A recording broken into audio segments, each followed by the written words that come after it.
Good evening, hockey fans, and welcome to another episode of Pod Snipe Celly. My name is Dan Bradley. You might have noticed that there's no Joel Fernino with us. He is at work. He might be joining us in progress. Not quite sure what that's going to bring for the rest of the night, but fear not. We do have another guest joining us. We have Colten Kahler of the Colten Kahler Show joining us. Colten, welcome to Pod Snipe Celly. Hey, Dan, thanks for having me on. I'm glad to be here and talk a little hockey with you here tonight. Absolutely. We've got a very busy show coming up here. I think we're going to get a lot of content in, but glad that we could have you join us. You had me on the show not too long ago here as well. So only right that we would return the favor and get you on here and have you join on Pod Snipe Celly.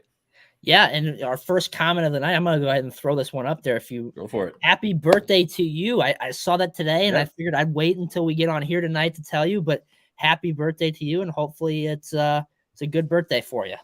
Yeah, it's been kind of a crazy day today. We lost power this morning, and during probably our busiest morning of publishing that we've had in several weeks, I would say. Just kind of a lot to do this morning, and then being without power kind of threw a little bit of a damper on things there. But we made it work and kept things moving right along. Stuff got published well and on time, and from there it's been all good. So my Wild are playing tonight. I'm hoping that once we're done with the pod here, click on the Wild game, put my feet up, relax, and enjoy a Wild win. That's what I'm hoping for there. Well, unfortunately, for my sake as a Blues fan, I would like to see him lose, but maybe for your birthday, I'll let him win for you. Well, we're tied in the standings right now. The Wild and the Blues are 94 points each. Wild have the game in hand, so there is still that. But the Blues have had the Wild's number this year, and I think regardless of who has home ice advantage in that first round of the playoffs, I think if that's the series, that's probably we're looking at a 7-gamer. Oh, I think 7 games at least. I think if it could go more, it would. But 7 games, I think, is definitely in the cards there. I'm more focused on tonight. If Tanner's tuning in, I know he's getting ready for our podcast later between the lines, but if Tanner's tuning in, go Blues. I hope they beat the crap out of your Bruins tonight because. I mean, everybody loves to watch the Bruins lose. When Boston loses, the NHL wins. I mean, I feel like that's kind of been the MO the last couple seasons. There's a couple teams that just when they lose, it's good for everybody. And I think this year too, Vegas has kind of fallen under that umbrella. We've kind of, taken some schadenfreude in the fact that Vegas is finally going through a tough year after several very, very good seasons, 3 runs as a semifinalist or better. Kind of nice to see Vegas take a step back this year and have to regroup a little bit. It's funny to see how Vegas has really kind of become the villain of the NHL. Mm-hmm. And kind of they've taken on that everybody versus us, mantra and whatnot that Boston has kind of had throughout the years. I think Chicago kind of had that for a little bit during their run. But I mean, most definitely when you think of across platforms of all sports, most people are pretty happy when the Yankees lose, when the Cowboys lose, and most people are pretty happy when the Bruins lose. I think they're right up there with Toronto of the. Oh, that is true. I didn't think about joy, Toronto misery. Yeah, definitely up there too. The pit of misery there in Toronto. We'll see if they can finally get through a playoff series. I don't know. This year, the Eastern Conference is pretty stacked, and we're going to talk about that in a little bit. But for everybody watching at home as well, if you have a comment, a prediction, a spicy take that you want to share with us throughout the show, you can do so. Drop it in the comments below. You already saw David Drums. That's my younger brother tuning in during the show, and appreciate him for listening in. If you've got something you want to share, let us know. We'll put it up on the screen here, read it out, and have some fun with it. But we are a viewer-driven show, so we appreciate any comments that you have throughout the night. That definitely makes things more fun for us. Colten, I want to talk about your St. Louis Blues. We hinted at them just a minute ago. Do you think we're going to play a little contender-pretender here? Do you think the St. Louis Blues are contenders? What is the ceiling, do you think, for St. Louis? I mean, I definitely think that the Stanley Cup Finals could be the ceiling for this team. I think when healthy, this team is dangerous. A lot of it depends on Jordan Kyrou. I really think he's the X factor of this team. When I don't know the record off the top of my head, but when he's in the lineup versus not in the lineup, I mean, St. Louis has got to be a much better team when he's in the lineup. Big time tonight. Torrey Krug, he's a game time decision, could be returning to the lineup. That's a big plus for them because St. Louis has been down defensemen all season long. I mean, just so many injuries that St. Louis has had to go through, whether it's Parayko, Krug.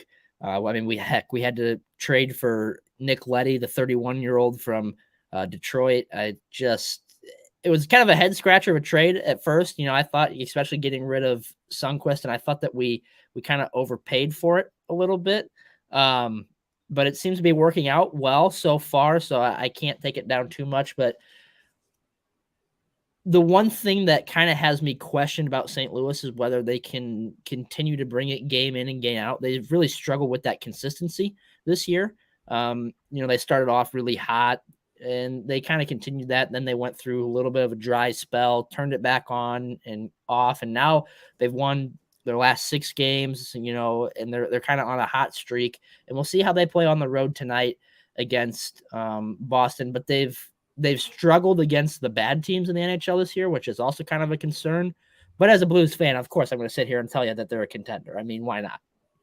Well, and I think you mentioned all of the injuries to the defensemen, and there's one that I think is almost kind of an ace in the hole for the Blues, and that is defenseman Scott Perunovich, a former Hobey Baker winner at college hockey, played at the University of Minnesota Duluth. That's my college hockey team that I root for, and I've been so excited to see him really get going and find his stride at the NHL level. And looking at the injury report, it'll be early May that it looks like that he might be able to get back into the lineup here, needed wrist surgery. But if he's good to go, I feel like he's the kind of guy that with that championship experience with UMD, he is a high caliber player. I think he really could be almost, it wasn't somebody that you traded for. Yes, you added Nick Leddy and another Minnesota connection there. Eden Prairie is where he played his high school hockey, going way back. But the depth on the blue line, I think, like you said, when everyone's healthy, that's a tough, physically imposing blue line to play against. And it bodes pretty well for playoff hockey. It's a different brand than what you see in the regular season. Yeah, it's tough and it's rugged to get through an NHL series, and especially because this is probably one of the best offenses St. Louis has had, and I can't tell you how long. I mean, the trade for Pavel Buchnevich was an amazing move. Rangers on that amazing move by Doug Armstrong. And so he's really brought a new factor to this lineup. I mean, Robert Thomas is emerging as arguably the number 1 center on St. Louis and arguably one of the top centers in the league. I believe his playmaking's been incredible this year. Yeah, I call him the mailman because he always delivers. I mean, whether it's an assist or whether it's an occasional goal, he got the game winner a few nights ago in a big win there at home. But Tarasenko is back to Tarasenko of the old. There's just so many options offensively that St. Louis can go to. And then they do have, the really young stud and Jordan Kyrou who can razzle and dazzle, a lot of people. So, but again, getting back to the consistency, they've had struggles in between the pipes this year. I mean, Ville Husso has been arguably the guy. Binnington has really struggled this year, but Binnington looked good in their last outing. So because obviously, he was the biggest part of that Stanley Cup run that they made in 2019. So if he can turn that back on to how he used to be, yeah, at St. Louis, I mean, if they can figure it out in between the pipes, they'll be all right. Well, and this is a team right now that has 9 forwards with more than 40 points, 7 forwards with 50 or more. This is a lineup that really can light up a scoreboard when it needs to. And looking at playoff matchups against teams like Minnesota, Colorado, Calgary, presumably that would be the route that you'd have to go through. Those are some teams that can really, really run up a score on somebody. And the Blues are going to have to get that kind of scoring to keep pace, frankly, in the Western Conference. Yeah, 2 years ago they played Vancouver in the playoffs, and just they never got it. Were able to pick it back up, after the break there in the bubble. And then last year, I mean, Colorado just blew them out of the water in that 4-0 sweep. I mean, it wasn't even funny. And I truly think if things got out of hand again this year, that Colorado could beat them in at least 4 or 5 again, if that, were to happen, if St. Louis were to get past Minnesota.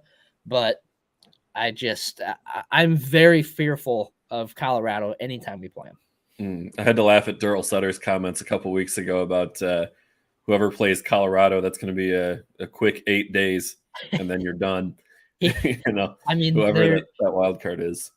The last 2 years, they have just been incredible. And obviously, there's a little bit of bad blood between St. Louis and Colorado, and it's kind of spilled over here throughout the year, especially with Kadri after that hit that he had last year. The two teams don't like each other. And so if, they were to meet, it would be an interesting series to begin with. But St. Louis has got to get through a very tough Minnesota team that just continues to battle all year long. HP chiming in here as well. 10 minutes into the podcast, you realize we're rocking a proper mic. Yes, we are rocking a proper mic tonight. I'm not going to lift it up because I've got it, on a podium here and don't want the handling noise there. But finally have a proper microphone for the show. That was a birthday present from the fam. So I hope it sounds great. I'm certainly enjoying it so far, but nice to have a proper podcasting mic finally getting going on that. And Colten, with those Blues, I think they're going to get. It's not a playoff matchup necessarily until a rematch of, say, the 2019 Stanley Cup Final, but it's going to be playoff atmosphere tonight playing against the Boston Bruins, and this is a team that even in recent weeks they've been without David Pastrnak. They have Hampus Lindholm, who they traded for at the deadline, is out. Matt Grzelcyk out as well. But this is a Boston team that can find a lot of ways to come at you in a loaded Eastern Conference. We've got 2 other teams here that we're going to look at as well. Boston is a point clear, or a point behind, I should say, rather, of that wild card spot. They're 1 point behind Tampa Bay. If they can get there, they would get out of the wild card spot. But really, it kind of doesn't matter because with those top 4 or 5 teams at the top of the East right now, it's going to be a very difficult road for however you get there. Where do you see the end of the road for Boston this year? I would probably say conference finals. I really, truly don't know if they can, just battle all playoffs long. It'll be really interesting to see. The Eastern Conference is going to be so hard to pick because there's so many good teams. Obviously, Florida, they had a lot of problems early on in the year, and who knows if they were going to be able to continue after they lost Quenneville, but the 108 points, second best team in the NHL. And then right behind them is Toronto, but we know Toronto has issues in the postseason. Mm-hmm. It's hard to bet against the team that's won it back-to-back years, the Tampa Bay Lightning, because, when it comes to playoff time, they can turn it on. Carolina's good. New York's good. They're both at triple digits in points-wise now. So there's just so many good teams. And I think if they get a tough draw, I don't know where they're projected at right now, but if they get a tough draw and they get where they at? Yeah, they get a Tampa Bay in the first round. Yeah, if the playoffs started tomorrow, they would be the wild card 1 matchup. So they would take on Carolina, which we've seen those two go at it in the playoffs before. That's a scrappy series, and I think there's still some bad blood from Carolina there. If they get in front of Tampa Bay, they'd be looking at most likely Toronto, with the Panthers 8 points clear of the Leafs with 10 to go. Barring something really falling off in Florida, that would be the matchup there. So Boston's either looking at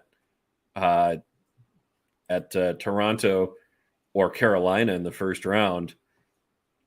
That's a tough break for a very good Boston team that, if Boston is in the Western Conference, they would be 2 points out of first in the Pacific, and they would be second in the Central. That's just how far ahead they are right now, but they're 4th in the Atlantic.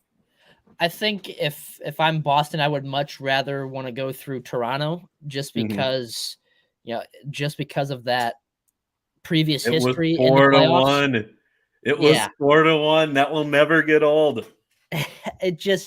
They until Toronto finally gets over that hump, I don't know how not only you can bet on them, but how you can just kind of flat out pick them. I will say through, I got the Blues game on here to my right, but it wasn't even 2 minutes in the game, and both teams have already scored, so they're off to a hot start tonight. But Boston they're a scrappy team. I mean, St. Louis may not have been the better team in 2019, but they had the resilience. And Boston's always tough, especially when it comes to playoff time.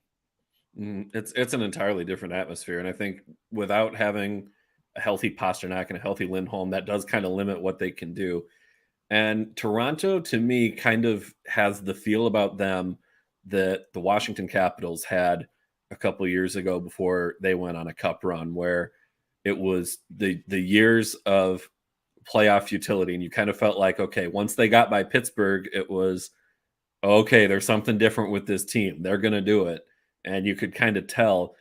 I feel like that's going to be the case for Toronto this year, that if they can make it out of the first round, regardless of who they play, getting out of the first round and kind of getting that proverbial monkey off your back, right? That'll be a ton of confidence going forward in a team that, frankly, if the goaltending can steady up, which we've seen very, very good play from Jack Campbell before, if he can continue that kind of play that we saw, especially at the end of last year during the regular season, Toronto has what it takes to make a cup run.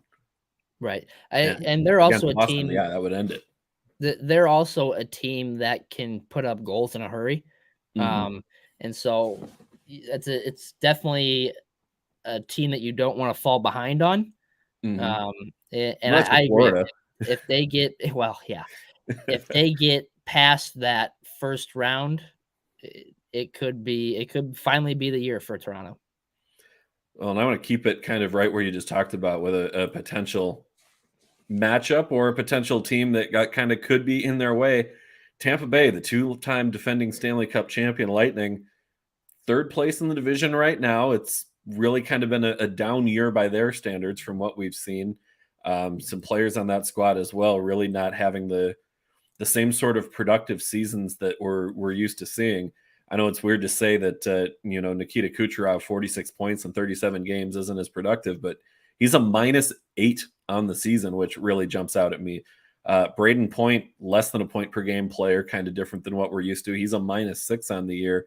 Vasilevsky is still Vasilevsky, but is this a Tampa team that really could be done at the end of the first round?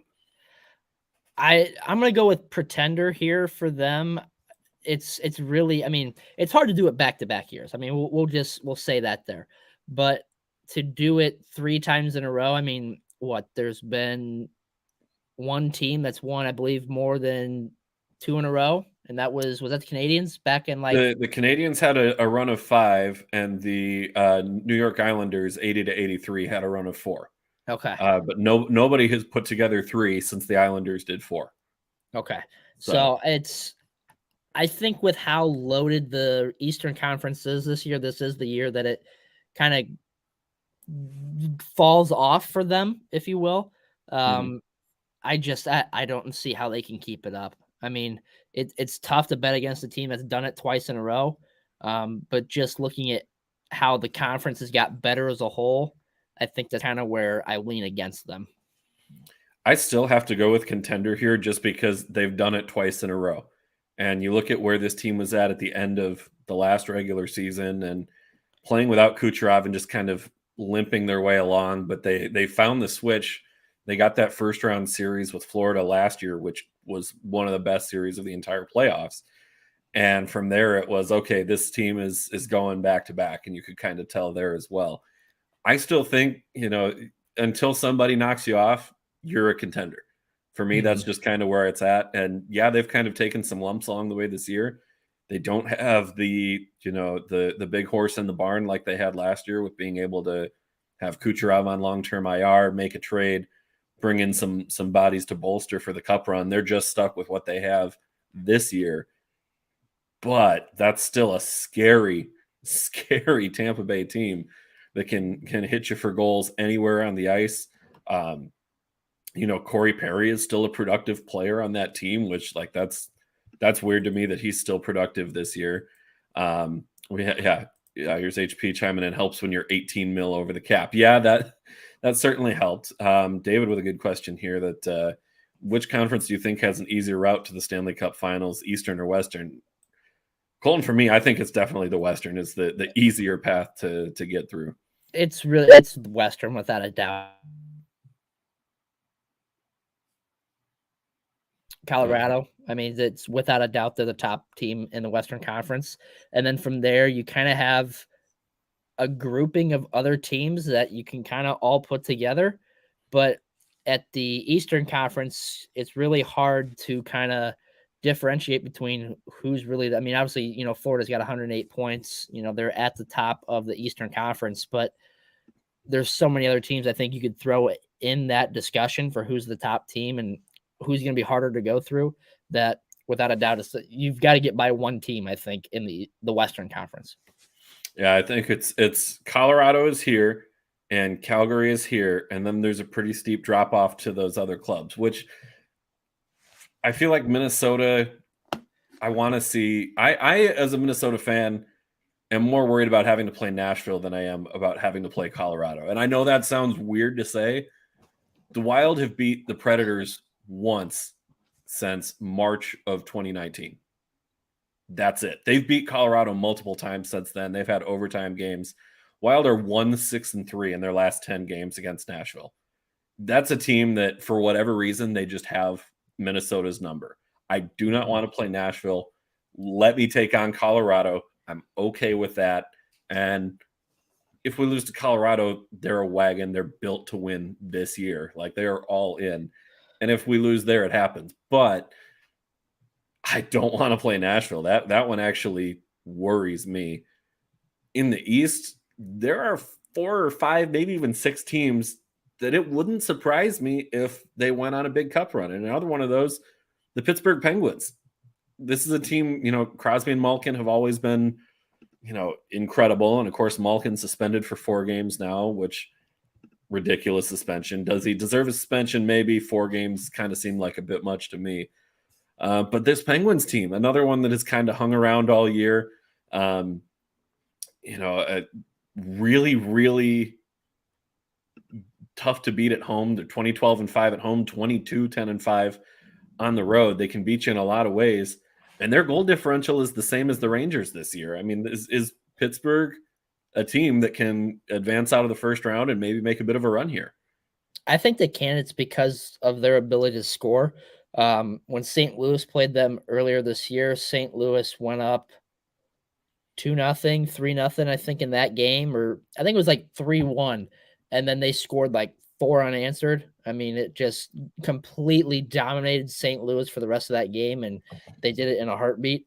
And so I think their ability to flip the switch, I mean, Crosby, the guy doesn't age. It just seems like he continues to just play at such a high level, even, for his age.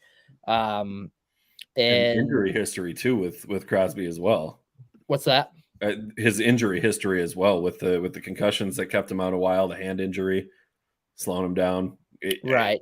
Got to 1,400 points, and it's still like, I mean, he is not slowing down at all. No, he's not. He leads the team right now. 75 points, 28 goals on the year. I mean, that's a good year. Brian Rust is another, player that had a significant game against St. Louis. And it's kind of a name that stuck out, to me. He's got 58 points on the year. Chris Letang, defenseman, he's got 62 points. Not often. Letang is having himself a heck of a year. And honestly, I think if it weren't for Yossi and Makar having the kinds of years that they're having, I wouldn't be surprised if Letang ends up as a finalist. He probably doesn't have a shot against those two, but I think he's got to be in the conversation there somewhere. Yeah, no, he's having a great year. I mean, not often do you see, defensemen get up that high in points. A few times you do, and especially this year, but Pittsburgh is definitely a team that you don't want to bet against because they do have the past experience of having success, obviously, with Malkin, with Crosby. And they're a team that could make some noise, especially if they get, a good matchup in that first round. I got a question here from David. Speaking of the Pens, thoughts on Crosby's sucker punch? Colton, did you see this one? And should he have gotten any punishment? I did. I mean, it's about as sucker punch gets. I mean, he was kind of jawing with one guy, and I don't know how none of the referees didn't see it. And I mean, he just Will Smith the guy. But it There was you go. Kid. it was definitely, it should have been a penalty in my opinion, and it should have been at least a suspension, if anything. I wonder if maybe part of the reason that Malkin got 4 games is because Crosby got 0. I mean, you look at those 2 plays, and honestly, I thought Crosby's play was the worst play of the 2. Like, yes, Malkin got his stick up. He kind of punched / cross-checked guy in the face. You can't do that. That's a suspension any day of the week. But looking at the way Crosby's play broke down, I could have seen an argument for a suspension there. Or at the very least, the Department of Player Safety loves to throw out those $5,000 fine maximum allowable under the CBA to just put something on your record. But that there was nothing there was really, I think, a surprise. I wouldn't have had a problem with a suspension there for Crosby. But again, I think that's part of why maybe Malkin got 4 is because Crosby got 0, and they went, maybe we missed that one, and got to get him back on that side of things. See, I didn't see the Malkin play, so I can't speak to that. But I did see the Crosby punch, and that was, I mean, about as it was pretty bad. Yeah, Pittsburgh. I think for the playoffs, I'm a little worried about this team. I think they could kind of make a splash here. I want to see more out of Rickard Rakell, who they picked up at the trade deadline. 8 points in 11 games, and that's a tough move. Yes, you're going from a team that's not a playoff contender to being a playoff contender, and Rakell hasn't really had a whole lot of playoff experience with Anaheim. Apologies to Tim Van Stratton, the biggest Ducks fan that I know. And our buddy Josh, who's also going to be listening, another big Ducks fan there as well. We got a couple Ducks fans who listen, which is great. But they just, frankly, they haven't had that playoff success. And I think Rakell, I really thought he was going to be pretty close to a point per game type of player with Pittsburgh. And I think going into the playoffs, that's a whole new experience for him. The different atmosphere than what he's used to playing. I hope it kind of sparks something for him and gets him going. I would like to see Rakell do well.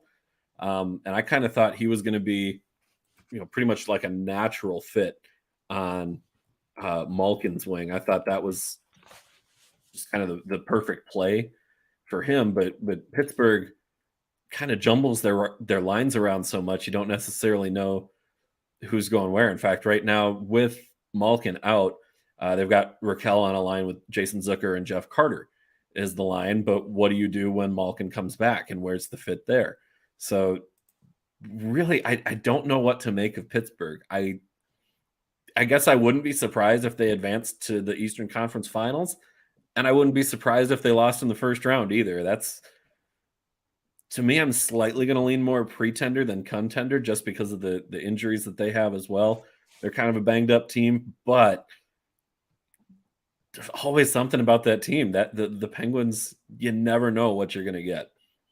Yeah. When it comes to the playoff time in the NHL, there's nothing like it in any other sport. I'm kind of I would say I'm pretty well a casual hockey fan.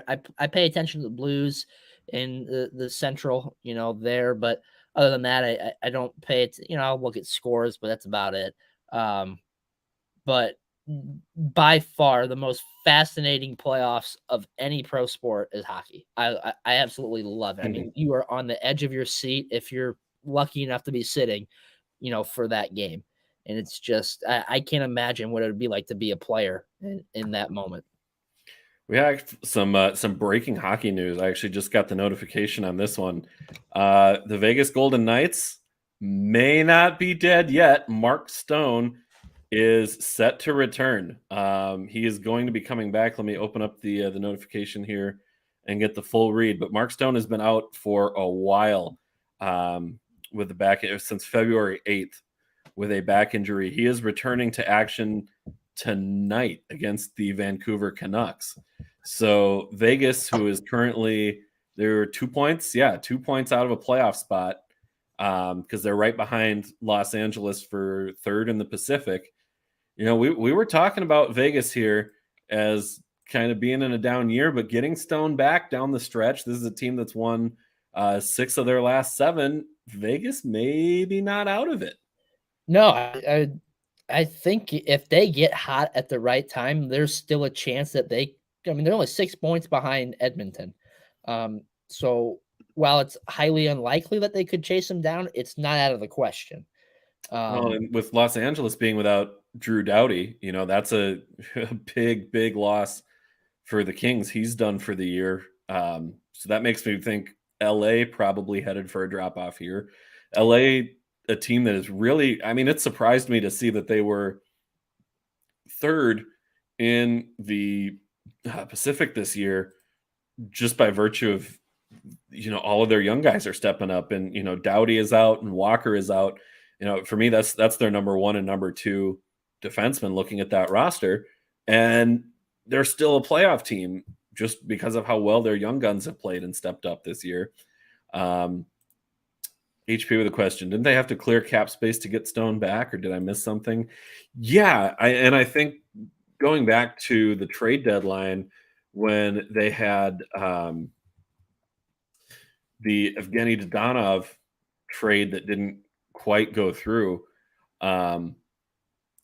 Right now with their LTIR, their projected cap hit is 92 mil, which is over the cap. Current cap space is 430,000. That's it. So I don't know if there's going to be some other move that changes things here somewhere that gets them back under the cap. But I'm looking at Cap Friendly right now and seeing Smith, Brossoit, Carrier, Patrick, Howden, Haig, and Bischoff all on injured reserve right now. Stone back to activated.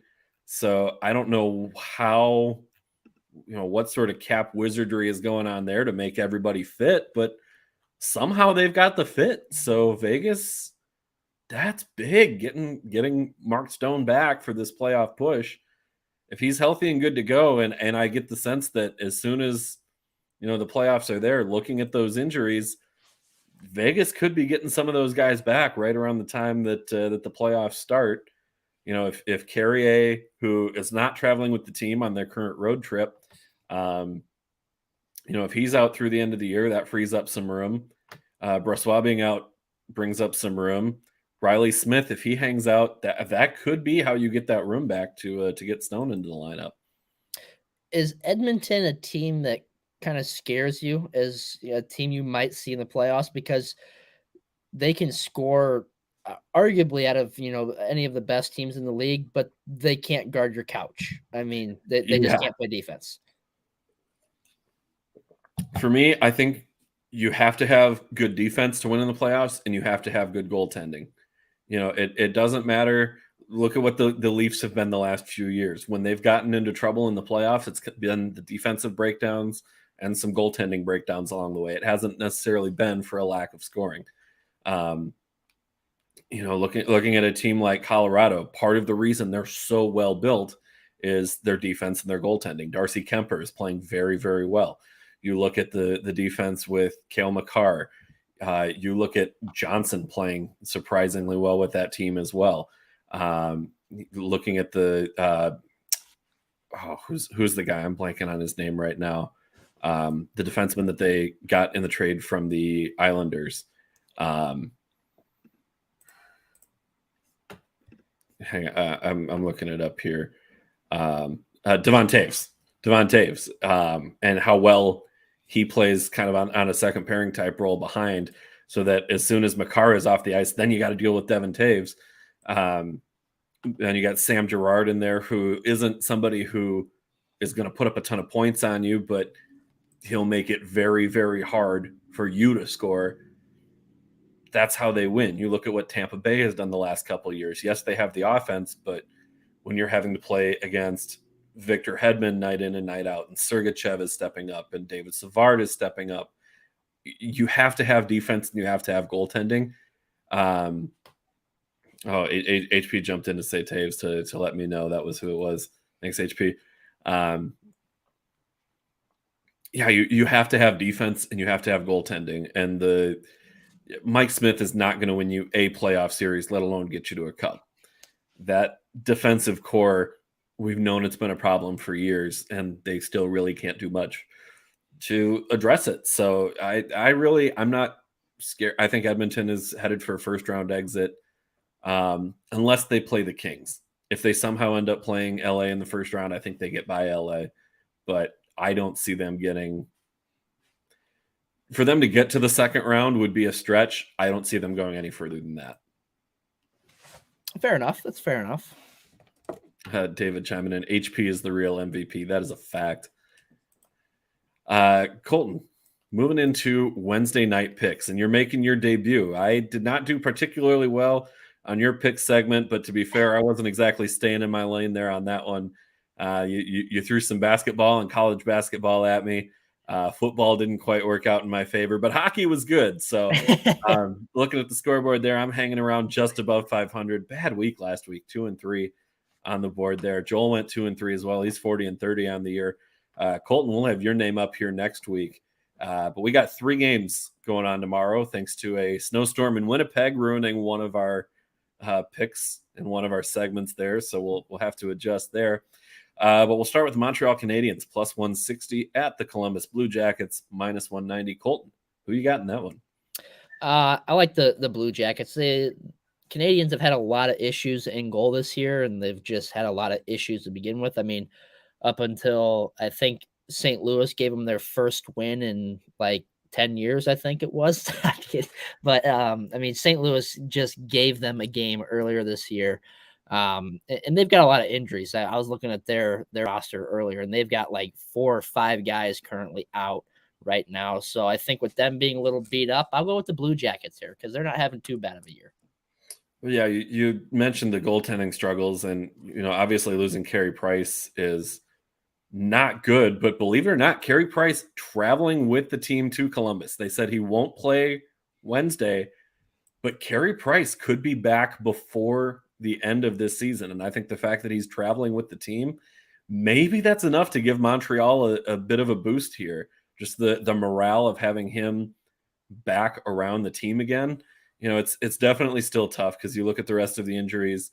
Drouin is done for the year. Jake Allen is done for the year. Shea Weber done for the year. Those are big names that, guys that you're expecting to contribute to the team. And when they're not there, it's entirely different. Columbus is so hard for me because I've seen them play really well this year and pull games out that they have no business winning. And then we've seen them get absolutely blown out of the water. It seems like it kind of depends on, does Patrick Laine score and can Elvis Merzlikins see like 40 shots? Because if he can see 40, he'll stop at least 38 of them is kind of what the groove is there. But if he's not seeing as many shots, he gets into trouble. I don't think that Montreal is the type of team that's going to put up 40 shots in this game. I'd be really surprised if they did. But get this, these two teams on the season, in terms of shots against, Columbus is number 1, 35.6 per game, and Montreal 34.7. So I kind of want to take the over in this one. Whatever they set it at, I'll take the over. If they put it 7.5, I'm tempted to take the over. I think I got to go Columbus here too. When in doubt, go with the home team, but it wouldn't surprise me either if just the presence of Carey Price being back is enough to boost Montreal, at least to keep things close. I don't know that they're going to win. I'm talking myself into Columbus here, but I wouldn't necessarily sleep on Montreal. Speaking of teams you can't sleep on, the city that never sleeps, the New York Rangers, that is a wagon of a team right now. And amazingly, as good as they've been, they're still not even the top team in their division. They're 2 points behind Carolina. The Philadelphia Flyers, their opponent, they've already been eliminated 23, 38, and 11 on the year for the Flyers. Overtime losses getting them into trouble there. but that's not a team that was really going to make the playoffs this year anyway. Colten, Rangers on the road to win by 2 at 2 or more at plus 115. At Philadelphia, who is plus 1.5 in this one. So I'll first say I do have, if you tune into Between the Lines tonight, I'll have a good rant on the city of Philadelphia, which it might include the Flyers. So just okay, I'll put that out there. But with the Rangers, they've won their last 3. They do have some injuries. I will say that as well. The Flyers have been kind of okay in about their last 5, but they did have the last win over New York, 4-3 on April 3rd. I was looking at that. They did just recently beat the Rangers, but the Flyers are just bad. They're bad. I mean, if you thought that the Philadelphia Phillies defense was bad, I mean, the Flyers are about as bad as it gets. So I'm going to go with the Rangers -1.5 here. I think just to be different, I'm going to take the Flyers at home. I have a saying on this show, and that is I love a home underdog, especially if I can get them on the puck line there at plus 1.5 goals. -135. Yeah, that's not totally the underdog for puck line purposes, but they're definitely the underdog in this game.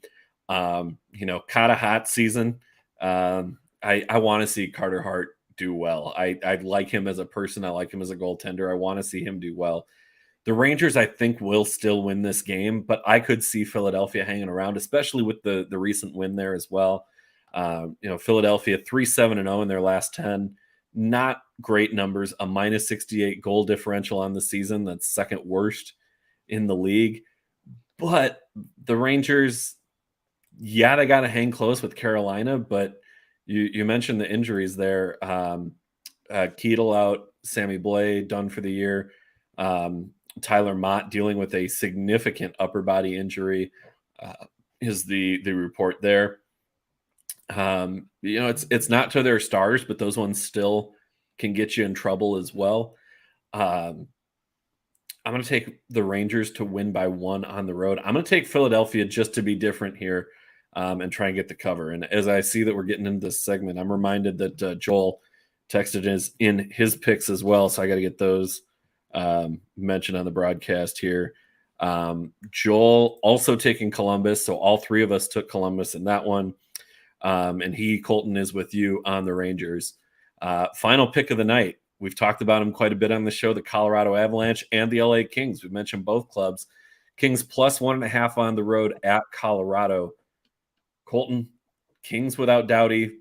Avalanche, are they going to go into a bit of a rest mode? They haven't necessarily clinched, per se, the top spot in the Western Conference, but it's looking pretty good. They've clinched their playoff spot. They've got a 13-point lead on Calgary with 10 games to go. Is this the type of game where LA could maybe catch Colorado napping and take advantage of a team that maybe is overlooking their opponent, especially knowing that Doughty's out of the lineup? Possibly, but I will say that Colorado might still be fighting for the President's Cup, to have the best team in the NHL this year. So they're on a 6-game winning streak. They've won 11 out of their last 13. I'm going to take the easy choice here. I'm going to ride with the Avalanche at -1.5. I mean, at home where they play well at the Ball Arena, I think is what it's called. Mm-hmm. It's not the Pepsi Center anymore, and it's taken me a while to get used to the fact that it's not the Pepsi Center, because it's been the Pepsi Center for years. I remember playing NHL 2003 way back in the day, and it's welcome to the Pepsi Center, and the Habs were stupid good on NHL 03. Like, that was not a fun team to play against, But it's not the Pepsi Center anymore. Is the point of that? No, so yeah, I'll take the Avs at -1.5. I think it's an easy bet. But to your point, Los Angeles might be able to catch them sleeping, depending on how Colorado starts that game. Colorado is 4-4-2 in their last 10 games. Here's what jumps out at me for the Kings is 18-16-4 at home, but 20-10-6 on the road. So in 26 of 36 road games so far this year, they've picked up a point. That tells me that that's a team that knows how to play well on the road. That's a team that can be sneaky good here. And I think I'm going to talk myself into that one as well. I think I'm going to go the LA Kings here just to be different. I know Joel said the Avs. I like the argument. It's tough to go against the Avs at home. 28-4-3 at home this year. You want to talk about dominant? That is the best home record in the NHL. Or actually, I take that back. 28-4-3. The Florida Panthers are 36-0 at home. So it's close either way. Those are tough barns to play in and tough teams to beat. But LA keeping it scrappy on their, even if they lose, all they got to do is lose by one. If they're getting that +1.5, oh man, this is so tough. I want to think that they can do it. I'm going to stick with it, stick to my guns. I'm going to take the Kings here. So to recap our picks, Colten and Joel are taking the Colorado Avalanche. I am taking the LA Kings +1.5. Joel and Colten are taking the New York Rangers. I'm taking the Flyers. And all three of us are in on the Columbus Blue Jackets. Colten, if you're only picking one of those games to watch tomorrow night, which one is it? Probably the Avalanche. I mean, they're such a fun team to watch. I mean, they're so good. They're so fundamental, and they hit hard. I mean, they play good defense. And the Kings aren't, that bad of a team either. Could be, probably will be in the playoffs as well. So I think that'll be a good game to watch tomorrow night. I think that's probably the best of the three. I think for me, just being on Eastern time, I'm going to want to keep an eye on Rangers Flyers just to see how that one goes. But I'm kidding myself if I say I don't want to watch Kings Avalanche. I mean, that really could be a good game, and not looking likely that would be a playoff matchup. Obviously, the Avalanche, they're probably going to be the one seed in the West. Might get the President's Trophy, but it's all about the postseason at this point. And I think Colorado, maybe they're looking too far ahead and getting ahead of themselves and thinking, a Kings team that's banged up, and they're desperate because the Kings could get.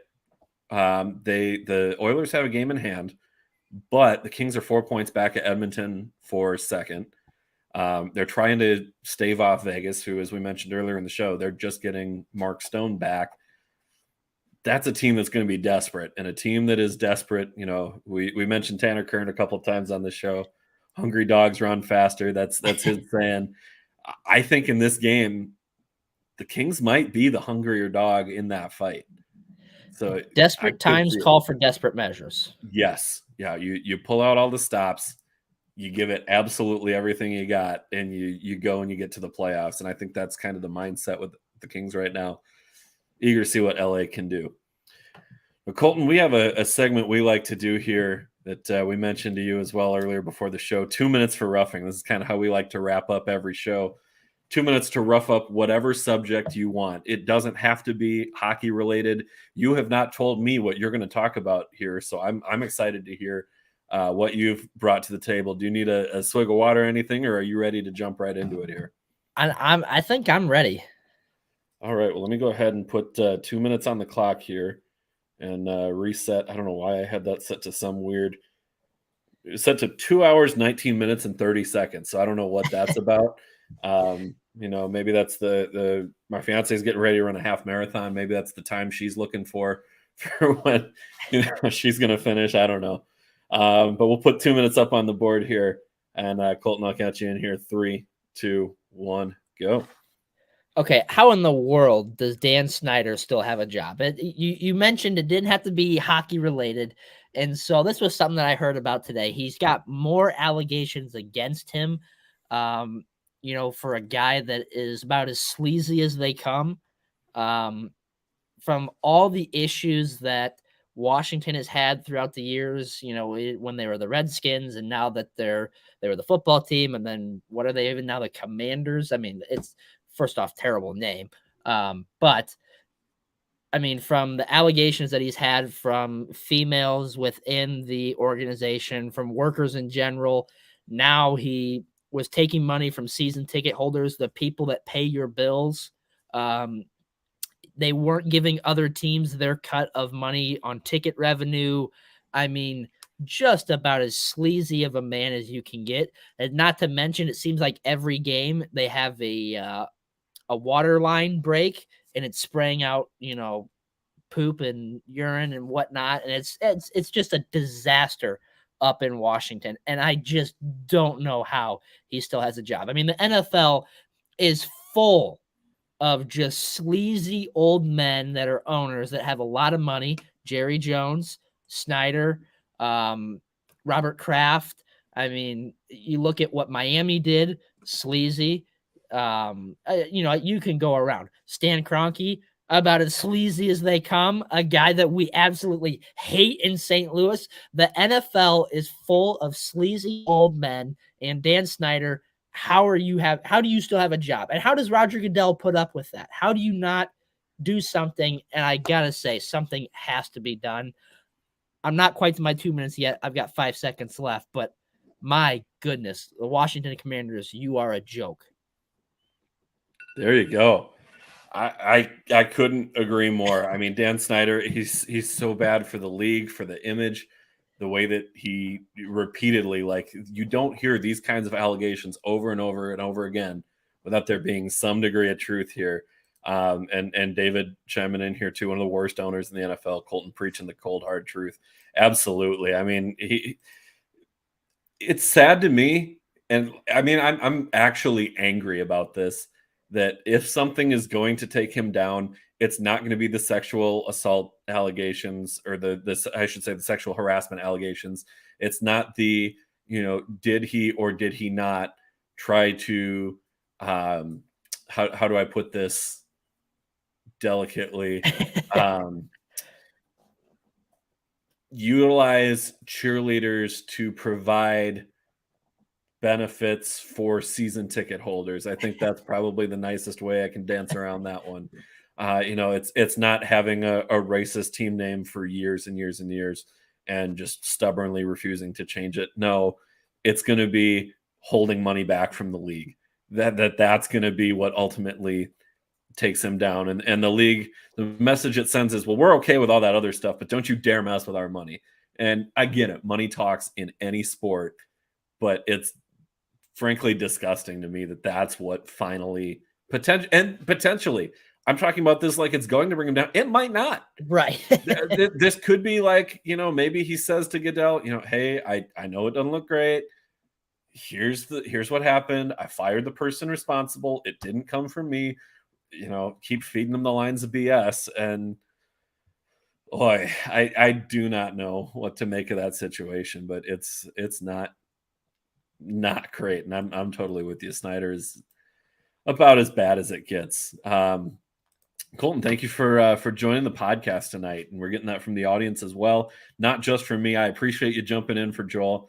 And it sounds like the people tuning in at home had a great time too. So Colten, thank you very much for joining us tonight. Oh, it's no problem at all. I appreciate you extending the invite, and even for the casual hockey fan, it's fun to hop on and talk a little hockey. You are obviously more well-versed than I am, but it's still a sport that I enjoy nonetheless, and we're getting to arguably the best time of the year, and that's NHL playoff time. Mm-hmm. Yeah, it's as good as it gets, because now we've got Major League Baseball has started up. The NBA, they're starting with their play-in games tonight. Shout out Minnesota Timberwolves. The Howl, are they going to make it? I hope so. I don't think. Oh, it's going to be tough. They're at home, which is definitely going to help, but I think they could be in trouble. It might be a short run for the Howl. The NBA, I used to be a lot more into the NBA than what I am now. About the last 4 years, I've really just kind of fallen off, and I think it's just the way the game has changed and the personalities in the league. And I'm a Lakers fan, so obviously, I back in the day with Kobe, and it was a much different game, and especially with the personalities that are on the Lakers right now, I'm not too pleased, and it's kind of in the last few years turned me away from the NBA. And it's something that I hope to get back to, but I mean, the NBA, in my opinion, is just a bad brand of basketball. Well, and we're just a couple weeks away here from the NFL draft too. So we've got NFL buzz, we've got playoff basketball, playoff hockey, and regular season baseball. I mean, the best couple of months on the sports calendar, I think, are April to May when you're getting into all of that, and then mid-September when you've got college football starting up through the end of October is as good as it gets. I would throw March in there because of March Madness and boss man Rodney Newple still coming off that national championship hangover a little bit with the Jayhawks. So Yep. I talked with him a little bit on Saturday, and March through June is just such a fun time, and as a sports junkie, you gotta love it. Colten Kahler, star of the Colten Kahler Show. Colten, where can the people find you next? Get you some cross promotion here, get you some Twitter following as well, both for you personally and for the show. Where can people find you? So you can find me on Twitter, Facebook, Instagram, LinkedIn. Just search me up. Twitter, I know, is _4. Everything else is just pretty well my name. But you can find me here on the Sports 2.0 network. I'll be on a little bit later tonight at about 7:40 Central Time. So in about 44 minutes or so, we'll be ready to go. I think the golf guys have a short show tonight. In the green bets coming up next. It's a loaded night for Sports 2.0 content. Pod Snipe, Celly, into in the green bets, into between the lines. It's a powerhouse for Tuesday night programming. Tuesday night's a very good night on the Sports 2.0. Doing numbers is what we're doing. So hopefully we can get the numbers up. But then on Saturdays, 9 a.m. Central Time, you can find me on the Colten Kahler Show. I'm not sure what we're gonna do yet. I've had one guest on. I kind of took a break for a while because I kind of needed it and I just didn't have time, period. But especially during basketball season, it's kind of my busy season. But we've started it back up. I've had one guest and might try and book a few more, but not sure what this Saturday is going to bring. Probably a little baseball. I know that for sure. Well, you mentioned baseball, and I was going to say that people can hear you on the call at Bradley Braves baseball games, making your debut there. So congratulations on that one. Take us through that while we got a couple minutes left here. That was it was a whole lot of fun. I've had 5 years of on-air experience. I started my junior year of high school, covering Metamora basketball and football. And I've really worked at those two sports for, the last few years, really basketball more than anything. And this was because I always played baseball until, my freshman and sophomore year of college, but I played college golf as well for 2 years. So I was never available during the spring to do any sort of baseball work. And baseball is by far my most favorite sport. So it was great to finally get in the action there with the Bradley legend, Dave Snell. What a guy. So love Dave Snell. It was fun. I will say we if you missed it, there was a hot mic moment in the sixth inning. Check it out if you can. I'll send you the video, but okay. It is making its way around Bradley, and for good or for worse, depending on who you talk to. But it's definitely a funny moment. My first home run call got one-upped by one of the cameramen who only said 4 words, and it is hilarious if you get a chance. Will do. I'll take a look for that, and thank you to Dave Snell as well. He's part of the reason that I'm doing broadcasting as well. I had him for the sports broadcasting class at Bradley. I want to say that was during my it was senior year because I was doing Peoria Mustangs work at that point. But I learned from the voice of Bradley Braves basketball, Dave Snell, and hearing how he would approach a game and the preparation involved. Like it's not the same sport as what I do for hockey broadcasting, but the approach, the methods, there's a lot of similarities there. And I have nothing but respect for Dave. And I really am thankful for, the start that he gave me with broadcasting as well, just in his class and learning and getting to find my passion really for broadcasting in that regard. Yeah, no, I 100% agree. I mean, we are very lucky here in the central Illinois area. I mean, I grew up listening to Dave Snell on 1470. Kind of a big reason why I wanted to become, a sports broadcaster. Brian Barnhart as well for Illinois. Learfield IMG. I mean, he's about as good as it gets as well. So very, very fortunate here in Central Illinois. And all those broadcast voices, we'd be remiss too if we didn't mention Jim Matson, the legend there, and his father passing away. Jim, if you're watching this, our thoughts and prayers are with you and your family. Got a lot of love for you there, and really just hoping for peace and for comfort for your family as well. HP, Dan knows hot mic moments when I'm. Oh man. I'll send you that one too. We're talking about video clips. HP hijacked one of my goal calls at one point because he was up in the booth with me. That's a good one. I'll send you that one. But yeah, that'll do it for our show tonight. Thank you so much to everybody who chimed in, who commented throughout the show. HP and David, you guys were carrying the viewer comment section, and we always appreciate that. A reminder: we're live every Tuesday night at 7:00 p.m. Eastern, 6 Central. We are powered by Noop Sports and the Sports 2.0 network. You can catch us live on Facebook, YouTube, Twitch, and on Twitter. And then you can also catch us on demand anytime on Spotify and at the iTunes Apple Podcast section there. So Colten, thanks again for joining us tonight. For Joel, who's not here, for Colten, who is, my name is Dan Bradley. Enjoy the rest of your night, everybody.